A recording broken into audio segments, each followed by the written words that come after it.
ce geste de toi viendra mon secours. Viens semer dans mon âme le grain de l'amour. Je traverse un désert et je meurs de soif. Montre-moi le mystère qui garde la foi. Bonjour, bienvenue à votre émission La Victoire de l'amour en ce vendredi 24 janvier 2025. J'espère que vous allez bien chez vous. On rejoint tout de suite pour sa chronique Claire Jacques et ce sera Victor qui va nous commenter l'Évangile d'aujourd'hui.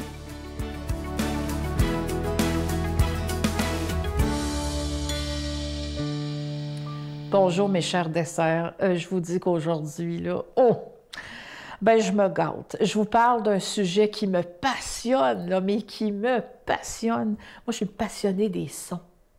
Pas juste la musique, mais les sons de la vie, tout ça. Moi, j'aurais aimé ça être bruiteuse quand j'étais petite, faire les sons des émissions de télévision, puis peut-être que dans mon spectacle solo, je vais en faire un peu, je ne sais pas, je suis en train de préparer ça en ce moment. Mais j'ai envie de vous dire que moi, là, plus je regarde la nature, plus je me dis, mais quelle œuvre extraordinaire de Dieu! Non, mais tu sais, je trouve ça un peu difficile de ne pas croire en Dieu quand on regarde tout ce qu'il y a autour de nous au niveau de la nature. Tout est conçu, pensé. Mon Dieu, mais moi, je dis que Dieu, c'est le plus grand ingénieur de l'humanité parce que ça n'a pas de bon sens comment tout concorde, tout contribue à tout le temps. Alors, dans les sons, je vous parle de quelques merveilles qui sont absolument extraordinaires. D'abord, il faut savoir que les bébés, nos petits bébés qu'on aime tant, là, qui sentent bon, là, puis qui gazouillent, autant que les bébés animaux, sont bâtis, en fait, pour reconnaître le son de la voix de leur mère. Saviez-vous ça? Alors, dès qu'ils sont dans le ventre de leur mère, c'est une des premières fonctions, l'audition, qui commence à travailler.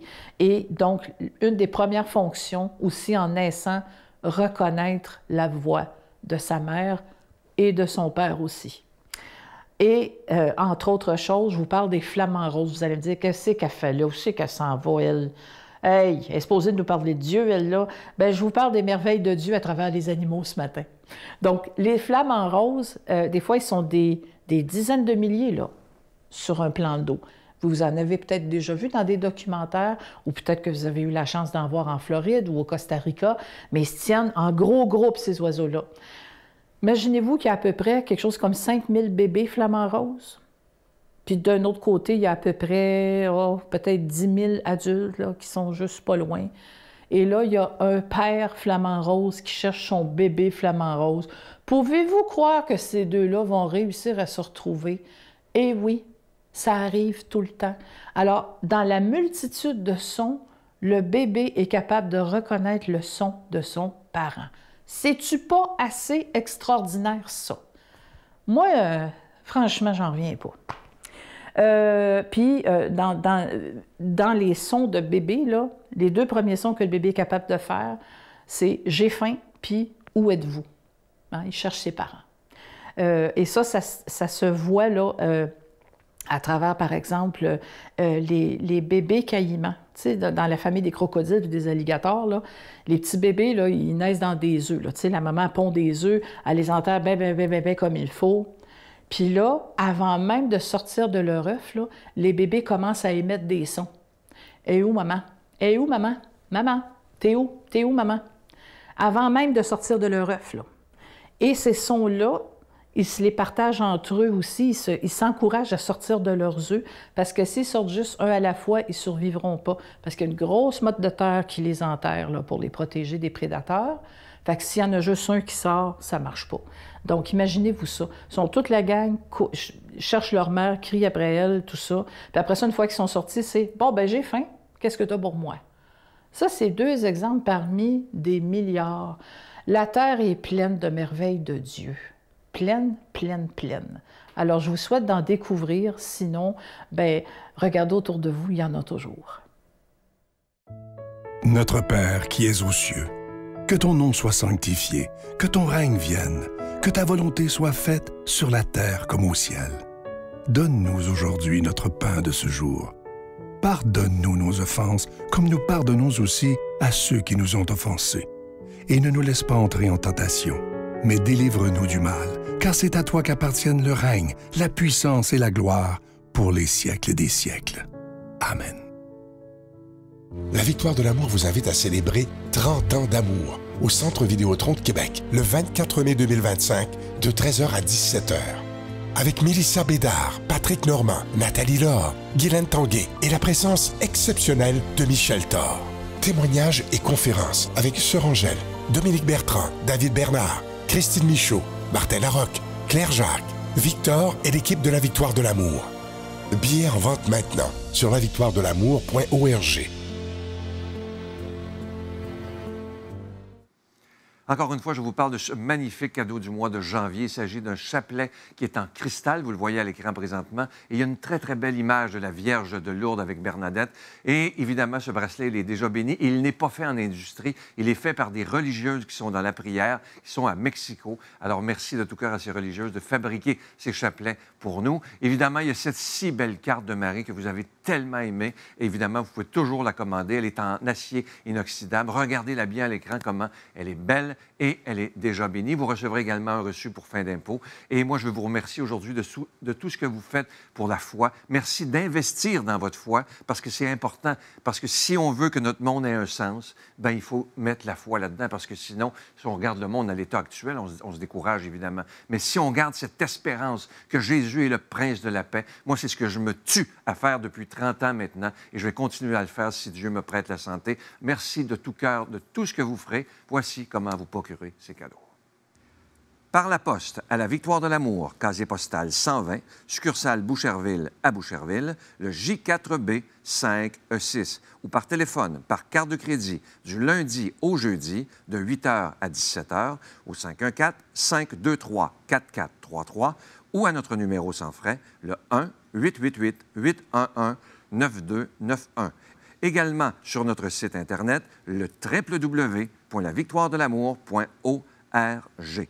Avec votre don, vous recevrez aussi un reçu pour fin d'impôt. Merci de donner des mains à la Providence. Merci d'investir dans votre foi.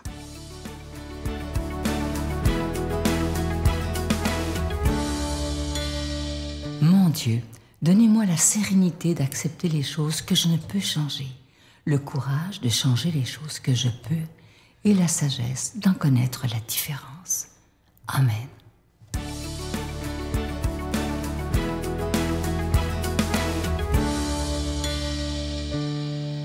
Ce qui m'émerveille dans l'Évangile aujourd'hui, c'est Jésus qui appelle 12 personnes pour être ses envoyés, ses apôtres en fait. C'est ce que ça veut dire, apôtres, envoyés.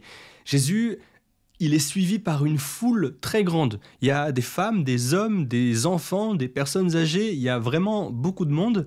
Et dans toute cette foule, Jésus choisit 12 hommes qu'il appellera ses apôtres, qu'il enverra en mission après lui. En fait, Jésus, il dit « Je suis venu pour mettre un feu dans le monde et comme j'aimerais qu'il soit déjà allumé. » Et pour mettre un feu au monde entier, eh ben, il faut d'abord de bonnes braises.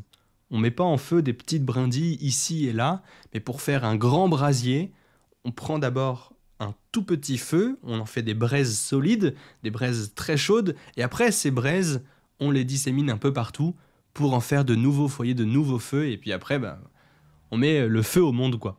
Et Jésus, c'est ce qu'il veut faire. Donc pour ça, il forme des braises. Il choisit 12 hommes, les apôtres. 12 hommes, on pourrait s'étendre sur le sujet.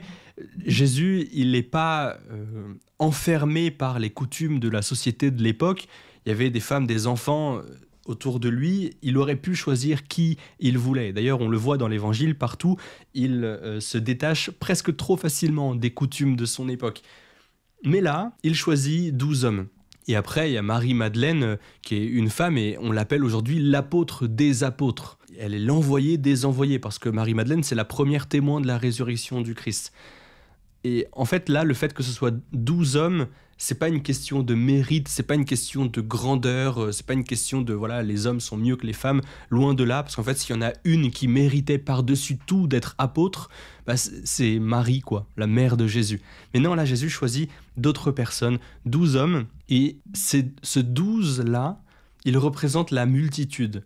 Le 12 dans la symbolique juive, le nombre 12, il symbolise la multitude. C'est pour ça aussi qu'il y a 12 tribus d'Israël dans l'Ancien Testament. C'est pour ça que Jésus reprend ce nombre pour les apôtres, pour reprendre les 12 tribus d'Israël et pour dire que voilà, maintenant il y a le nouveau peuple d'Israël, quoi, qui est appelé à parler partout, à évangéliser, à répandre cette bonne nouvelle, à la proclamer, pour annoncer à toute la terre que Dieu s'est révélé, que Jésus-Christ nous sauve. Et donc c'est pour ça que Jésus reprend un peu cette symbolique-là. Mais il y a quelque chose qui me marque particulièrement, c'est au-delà de la symbolique du nombre 12. À la base, ils étaient que 12. Et aujourd'hui, on est 2,8 milliards de chrétiens sur Terre. Et ça me fait un peu un choc. Ils étaient 12, et aujourd'hui, on est 2,8 milliards. À 2,8 milliards, comment ça se fait qu'on ne soit pas capable d'annoncer partout, ne serait-ce qu'autour de nous, à tous ceux qui veulent bien l'entendre, qu'on est chrétien, que Jésus sauve, qu'il est le sens de la vie et qu'on existe pour le paradis, pour être saint en fait. Comment ça se fait qu'on a parfois peur ou honte ou qu'on n'arrive pas à témoigner de la foi? Comment ça se fait qu'on n'arrive pas à vivre assez cet exemple de charité et d'amour que Jésus veut autour de nous? On peut toucher les autres en fait. On peut réellement, et c'est un peu pour ça qu'on existe, quoi. On est disciples missionnaires, comme le disent les papes depuis un bon moment déjà. On est disciples de Jésus et missionnaires. C'est dans notre ADN de chrétien, les deux en même temps, quoi. On peut vraiment, et on doit évangéliser. Il me semble que c'est une nécessité en fait. Sinon, c'est égoïste de notre part. On a un trésor incroyable et si on ne le partage pas avec les autres, bah, ça fait de nous un peu des hypocrites, quoi. Alors, partageons ce trésor-là au lieu de le garder pour soi de manière ingrate, et je parle pour moi-même d'abord. Mais qu'est-ce qu'on peut faire? Qu'est-ce que je peux faire aujourd'hui, ici et maintenant, pour vivre la mission que Dieu m'a confiée? Si on osait témoigner, alors on ne verrait que des sourires sur chaque visage. Et si on n'en voit pas encore, c'est qu'on manque un peu à notre mission. Alors lançons le mouvement, prions tous les jours, allons à la messe au moins tous les dimanches, nous confesser tous les mois ou toutes les quelques semaines, allons parler à des gens de Dieu, allons vraiment agir en actes, soyons utiles aux gens autour de nous concrètement, soyons saints, tout simplement. Au nom du Père et du Fils et du Saint-Esprit. Amen. Je vous salue Marie, pleine de grâce. Le Seigneur est avec vous. Vous êtes bénie entre toutes les femmes, et Jésus, le fruit de vos entrailles, est béni. Sainte Marie, Mère de Dieu, priez pour nous pécheurs, maintenant et à l'heure de notre mort. Amen.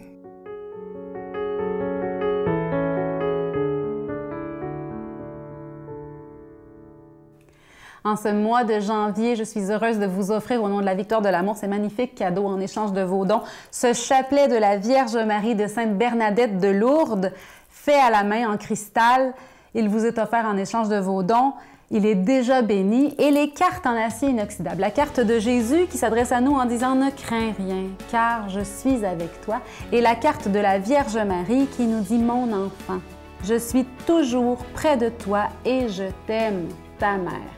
Ces cadeaux sont pour vous en échange de vos dons. Merci de soutenir la mission de la Victoire de l'amour, d'annoncer, oui, la bonne nouvelle de l'amour de Dieu à la télévision et sur Internet. Bonne journée. Ta conscience te dit ce que je suis en train de faire là ou ce que je m'apprête à faire là, c'est mal parce que ça va nuire. On le sait, certain qu'on le sait, on le sait. Puis le contraire est vrai. Quand on fait quelque chose de bien, notre conscience nous le dit. Notre conscience, c'est notre radar.